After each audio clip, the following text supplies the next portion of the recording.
ফাহিম বলল, না না বন্ধু, আমি প্রপোজ করব। আমি বললাম, আচ্ছা ভালো একটা দিন দেখে দুইজনে ছুটি নিয়ে এই কাজটা করব। ফাহিম বলল, ঠিক বলেছস। আমি বললাম, আচ্ছা আমাদের বাসায় চল।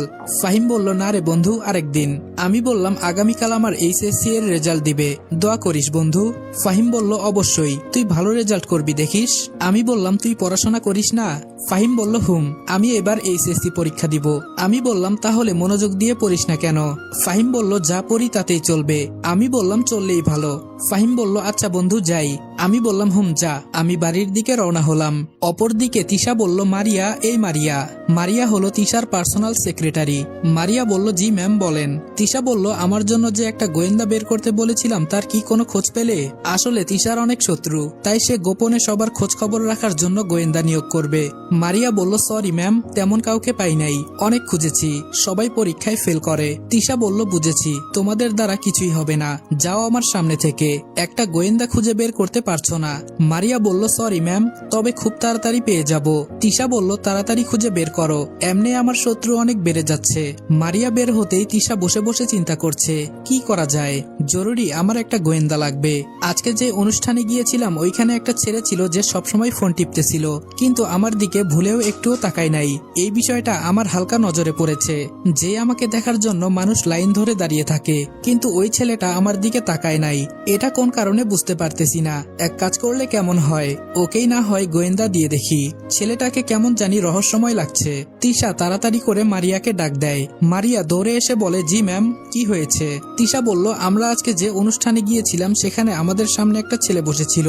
মারিয়া বলল, অনেক ছেলে বসেছিল ম্যাম, আপনি কার কথা বলছেন? তিশা বলল, ওই যে একটা ছেলে বসে বসে ফোন টিপতেছিল না। মারিয়া বলল, জি ম্যাম, এই কথাটা আপনাকে আমি বলতে চেয়েছিলাম। ওর এত বড় সাহস কিভাবে হয় যে আপনার সামনে বসে আপনার দিকে ছেলেটা একবারও তাকায় নাই, শুধু ফোন টিপে গেছে। আমি এই বিষয়টা খেয়াল করেছি, আপনাকে আমি বলতে চেয়েছিলাম, কিন্তু আমি মনে করেছি এই ছোট বিষয়ে আপনি নাক গলাবেন না, তাই বলি নাই। কিন্তু হঠাৎ তিশা বলল, ওই ছেলেকে খুঁজে বের করো। মারিয়া বলল, কেন ম্যাম? তিশা বলল, এত কথা বলতে বলেছি, তোমাকে যা করতে বলেছি তাই করো। মারিয়া বলল, জি ম্যাম, কালকের ভেতরেই খুঁজে বের করব। তিশা বলল, যত তাড়াতাড়ি সম্ভব। মারিয়া বলল, জি ম্যাম। আম্মুর ডাকে ঘুম থেকে উঠলাম। আম্মু বলল, কিরে রনি, সেই অনুষ্ঠান থেকে এসেই কোনো খাবার খেলি না? আমি বললাম, আম্মু খিদে নাই। আম্মু বলল, টেবিলে ভাত দেওয়া আছে, আই বলছি। আমি বললাম, আচ্ছা আম্মু যাও, আমি আসছি। ফ্রেশ হয়ে খাবার খেলাম। যাই, এখন একটু ছাদ থেকে ঘুরে আসি। আস্তে আস্তে সিঁড়ি বেয়ে ছাদে উঠলাম।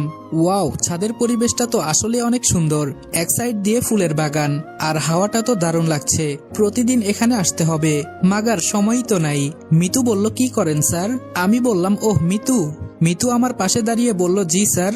আমি বললাম, এই যেখানে সেখানে স্যার বলবা না। মিতু বলল, তাহলে রনি বলে ডাকি? আমি বললাম, দেখো আমি তোমার থেকে বড়, আর আমাকে ভাইয়া বলে ডাকতে পারো। মিতু বলল, আমি ভাইটাই বলতে পারবো না। আমি বললাম, তাহলে কি বলবা? মিতু আস্তে করে বলল, জামাই বলি। আমি বললাম, এই কি বললা, একটু জোরে বলো।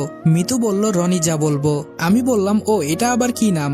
মিতু বলল, রনি যা মানে রনি ভাইয়া। আমি বললাম, ও আচ্ছা তাই বলো। মিতু বলল, আপনি যে এত বোকা আজকে জানতে পারলাম। আমি বললাম, তা তোমার পরীক্ষার প্রস্তুতি কেমন? মিতু বলল, ধুর স্যার, এসব বাদ দেন, আপনাকে একটা কথা বলতে পারি যদি অনুমতি দেন।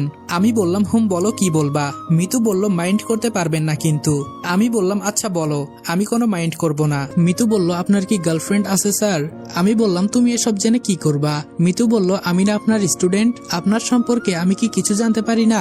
আমি বললাম, তাই বলে এসব কেউ জিজ্ঞেস করে? মিতু বলল, আমি করি। স্যার এখন বলেন প্লিজ। আমি বললাম, এত করে যেহেতু বলছো তাহলে শুনো, আমার কোনো গার্লফ্রেন্ড নাই। মিতু বলল, সত্যি স্যার? আমি বললাম, মিতু একটু খুশি হয়ে বলল, ইয়াহু। আমি বললাম, আমার গার্লফ্রেন্ড নাই দেখে তোমার খুশি হওয়ার কারণ কি বুঝতে পারলাম না। মিতু মিনমিন করে বলল, আপনি তো আমার ভালোবাসা, আপনার গার্লফ্রেন্ড নাই তো আমার লাইন ক্লিয়ার। আমি বললাম, এই মিতু কি মিনমিন করছো? মিতু বলল, আচ্ছা স্যার, আমাকে সুন্দর লাগছে না? আমি বললাম, আসলে এতক্ষণ খেয়াল করি নাই যে মিতু শাড়ি পরে আসছে। এক কথায় অসাধারণ লাগছে তোমাকে। মিতু বলল, অসাধারণ বললেই হলো, এটা বলতে পারেন না তোমাকে আমার বইয়ের মতো লাগছে? ধন্যবাদ স্যার। আমি বললাম, আগে তো বলছিল স্যার ডাকবা না, এখন আবার স্যার ডাকছো? মিতু বলল, আমি যখন খুশি যা পারি তাই ডাকবো। আমি বললাম, তোমার সাথে এত কথা বলতে পারবো না। মিতু বলল, স্যার আমি কিছু প্রশ্নের উত্তর জানতে চাই। আমি বললাম, বলো, কি জানতে চাও? মিতু বলল, আচ্ছা স্যার, স্যার আইবি থেকে ভি বাদ দিলে কি হয়? আমি বললাম এটা তো খুবই সিম্পল, আই থাকে। মিতু বলল লাভেরিয়া থেকে এরিয়া বাদ দিলে তাহলে কি থাকে? আমি বললাম লাভ থাকে। মিতু বলল আর ইউরোপ থেকে রোপ বাদ দিলে কি থাকে? আমি বললাম ইউ থাকে। মিতু বলল এখন বাদ দিয়ে যে শব্দগুলো ছিল সেগুলো প্রথম থেকে বলেন তো, দেখি আপনার মনে আছে কিনা। আমি বললাম ওই প্রথম শব্দ আই, তারপর লাভ, পরে ইউ, সব মিলিয়ে আই লাভ ইউ। মিতু বলল আই লাভ ইউ টু রনিজা।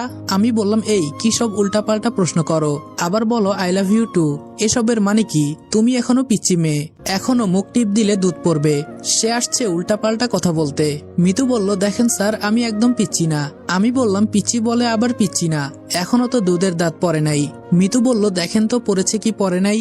এই বলে তার মুখটা আমার একদম কাছে নিয়ে আসলো। মিতুর এই ব্যবহারে আমি অবাক হয়ে গেলাম। আর মিতুর মুখ একদম আমার মুখের সামনে, কেউ দেখলে মনে করবে আমরা লিপকিস করছি।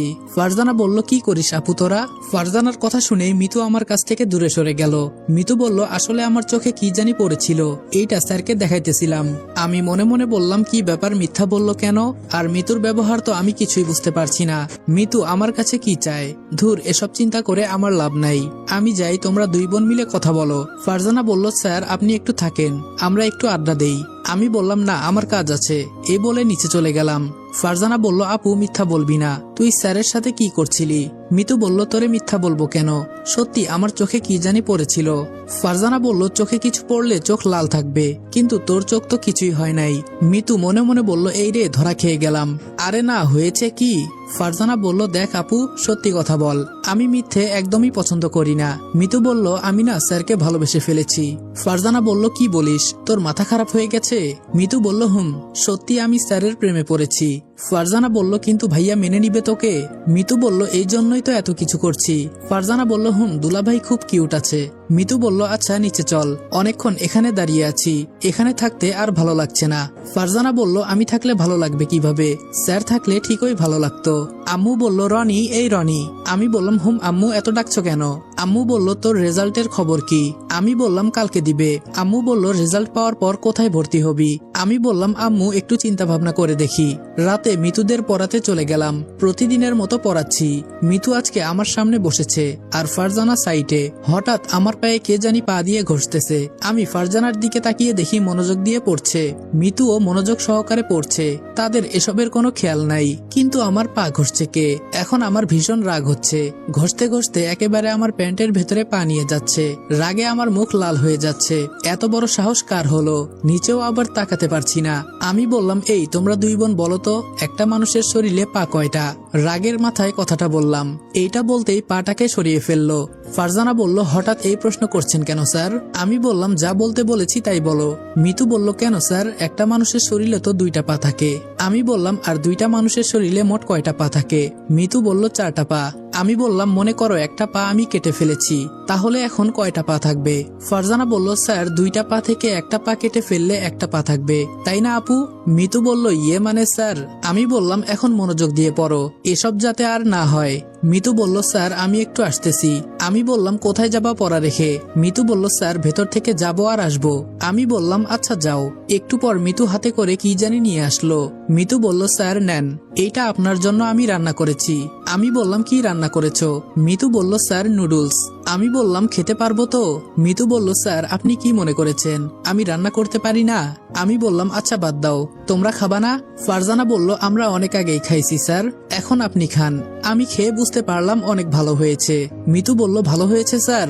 আমি বললাম অনেক অনেক ভালো হয়েছে, তুমি তো দেখি খুব সুন্দর রান্না করতে পারো। মিতু বলল বিয়েটা করেন আরো ভালো করে রান্না করব। আমি বললাম কিসের বিয়ে? মিতু বলল আরে স্যার বলছিলাম এই নুডলস তো বিয়ে বাড়িতে রান্না করে, তাই না? আমি বললাম বিয়ে বাড়িতে নুডলস রান্না করে তোমাকে কে বলেছে? মিতু বলল তাহলে কি রান্না করে? যাক বাবা শুনে নাই তাহলে। আমি বললাম তোমার বাবাকে জিজ্ঞেস করিও বলবেনি, আর তোমার ব্যবহার আমি ঠিক বুঝতে পারছি না, আস্তে আস্তে কেমন জানি হয়ে যাচ্ছ তুমি। মিতু বলল কেন স্যার কি করেছি আমি? আমি বললাম এত কথা বলতে পারবো না, আজকে আমি আসি। এই বলে আমি চলে গেলাম বাসায়। ফারজানা বলল কি রে আপু, তুই তো আজকে ধরা খেয়ে গেছিলি, আর স্যার এমন অদ্ভুত প্রশ্ন করছিল কেন?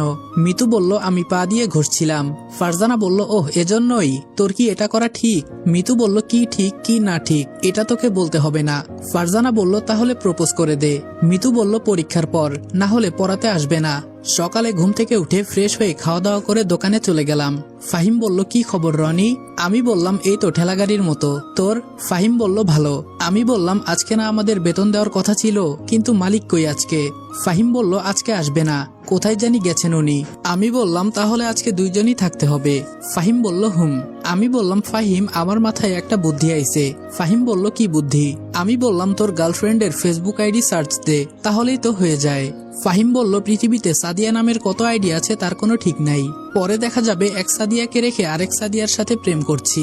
আমি বললাম, এইটাই তো ভালো, দুইটা গার্লফ্রেন্ড হয়ে যাবে। ফাহিম বলল, এত গার্লফ্রেন্ড দিয়ে আমি কি করব বেটা, পারলে তুই কর।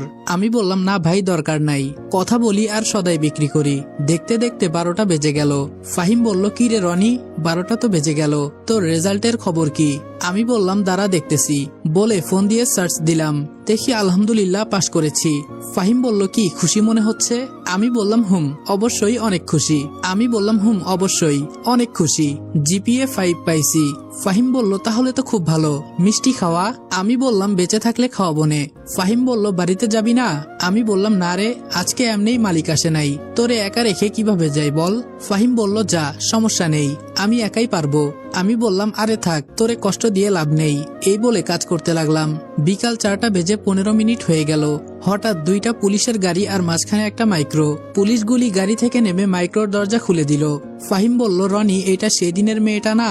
আমি বললাম, হুম, তাই তো আমার মনে হচ্ছে, মন্ত্রীর সাথে যে মেয়েটা ছিল সেই মেয়েটাই তো।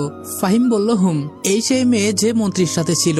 আমি বললাম, কিন্তু এই মেয়ে এখানে কি করে? ফাহিম বলল, তুই কি কোনো অপরাধ করেছিস? আমি বললাম, আরে বেটা, আমি আবার কি করব? ফাহিম বলল, দেখ, আমাদের দোকানের দিকেই আসছে, আমার তো খুব ভয় হচ্ছে। বলতে বলতে দোকানে এসে গেল। ফাহিম ভয়ে ভয়ে বলল, আসসালামু আলাইকুম ম্যাম, কিছু লাগবে? মারিয়া বলল, ওয়ালাইকুম আসসালাম, লাগবে দেখেই তো আসছি। মারিয়ার সাথে পুলিশ দাঁড়িয়ে আছে। আমি বললাম, জি ম্যাম, কি লাগবে বলেন, আমরা দেওয়ার চেষ্টা করব। মারিয়া বলল, তোকে লাগবে, চল। আমি বললাম, কি বলছেন ম্যাম? মারিয়া বলল, বললাম না তোরে লাগবে, চল আমার সাথে। আমি মনে মনে চিন্তা করছি, ওই দিন বসে বসে ফোন টিপছিলাম দেখে কি আমাকে ধরে নিয়ে যাবে? আমি বললাম, ম্যাম, আমাকে মাফ করে দেন, দয়া করে আমাকে পুলিশে দিবেন না, আমার মা আর বোনের আমি ছাড়া কেউ নেই। মারিয়া বলল, এত কথা বলিস কেন, সাথে আসতে বলেছি, এখন আসবি নাকি তুলে আনতে হবে? ফাহিম কানে কানে বলল, কি রে মামা, তুই কি কিছু করেছিস? আমি বললাম, হুম, সেই দিন অনুষ্ঠানে বসে ফোন টিপছিলাম, মন্ত্রীর দিকে একবারও তাকিয়ে দেখি নাই, এই জন্যই মনে হয়। ফাহিম বলল, ম্যাডাম, মাফ করে দেওয়া যায় না, আমরা গরিব ঘরের ছেলে। মারিয়া বলল, সেই কখন থেকে দেখছি কথা বলে যাচ্ছিস। আরে বলছি তো তোর কিছু হবে না, যাবি আর চলে আসবি। আমি বললাম, সত্যি তো ম্যাম? মারিয়া বলল, হুম, সময় নষ্ট না করে এখন চল। আমি দোকান থেকে বের হলাম, মারিয়ার সাথে মাইক্রোতে বসলাম, সাথে সাথে মাইক্রো চলতে লাগলো। আমি বললাম, কিছু মনে না করলে একটা কথা বলতে পারি ম্যাম? মারিয়া আমার দিকে চেয়ে বলল, হুম বল। আমি বললাম, আমাকে কোথায় নিয়ে যাচ্ছেন ম্যাম? মারিয়া বলল, ম্যাডাম বলছে তোরে নিয়ে যেতে। আমি বললাম, ওই যে মেয়ে মন্ত্রী যার সাথে আপনি থাকেন। মারিয়া বলল, মেয়ে মন্ত্রী কি রে, সম্মান দিয়ে কথা বল, ম্যাডাম বলবি ম্যাডাম। আমি বললাম, ঠিক আছে, কিন্তু কেন আমাকে তার কাছে নিয়ে যাচ্ছেন? মারিয়া বলল, কি জন্য তোরে ডাকছে আমি বলতে পারবো না। মনে মনে বলল, বলে দিলে তুই পরে যেতে চাইবি না। আমি বললাম, আচ্ছা আপনার নাম কি ম্যাম? মারিয়া বলল, নাম দিয়ে কি করবি? আমি বললাম, কোনো সময় বিপদে পড়লে যদি আপনার নাম বলে বাঁচতে পারি তাহলে তো ভালোই হয়। মারিয়া বলল, আমার নাম মারিয়া। আর তুই এত কথা বলিস কেন, চুপ করে বসে থাক। আমি বললাম, আমার নাম রনি। মারিয়া বলল, আমি তোরে তোর নাম বলতে বলেছি? আমি বললাম, একসাথে বসে যাচ্ছি, পরিচিত তো হওয়া দরকার। আসলেই মারিয়ার সাথে বসে কলিজায় একটু সাহস এলো। মারিয়া বলল, এই তোরে কি পুলিশের গাড়িতে দেওয়া লাগবে? আমি বললাম, না না, এই যে চুপ করলাম। আমি চুপ করে বসে আছি। কিছুক্ষণ পর গাড়ি একটা বাসার সামনে গিয়ে থামলো। পুলিশ এসে দরজা খুলে দিতেই আমি গাড়ি থেকে নামলাম। যাই হোক, পুলিশও দেখি আমাকে সম্মান দিল। গাড়ি থেকে নেমে তো আমি অবাক হয়ে গেলাম, এত সুন্দর বাড়ি, কি সুন্দর মাঠ, আর বাসার পাশে একটা ছোট ফুলের বাগান, চারপাশের পরিবেশটা এত সুন্দর, আপনাদের বর্ণনা দিয়ে বোঝাতে পারবো না। মন্ত্রীর বাড়ি বলে কথা, আর চারপাশে বডিগার্ড দিয়ে ঘেরা আছে বাসাটার। মারিয়া বলল, এই আমার পেছনে পেছনে আয়। আমি বললাম, জি ম্যাম। এই বলে মারিয়ার পেছনে যেতে লাগলাম। মারিয়া কলিং বেল বাজাতেই এক কাজের মেয়ে এসে দরজা খুলে দিল, কিন্তু আমি এটা বুঝতে পারছি না আমাকে মন্ত্রীর বাসায় কেন আনা হলো। বাসার ভিতরে গিয়ে দেখি